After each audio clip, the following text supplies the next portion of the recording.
అందరూ కలసి భజనలు చేస్తే ఎందుకు రాడే మాధవుడు? అందరూ కలసి భజనలు చేస్తే ఎందుకు రాడే రాఘవుడు? తాళము చప్పుడు చెవిలో పడితే పరుగున వచ్చును పరమాత్మ.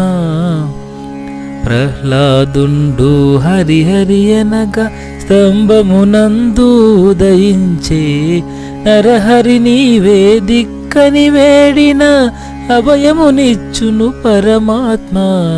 అందరూ కలిసి భజనలు చేస్తే ఎందుకు రాడే మాధవుడు?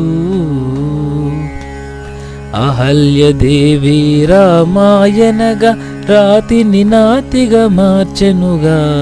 భక్తితో మనము పిలిచిన తోడనే పరుగున వచ్చును పరమాత్మ.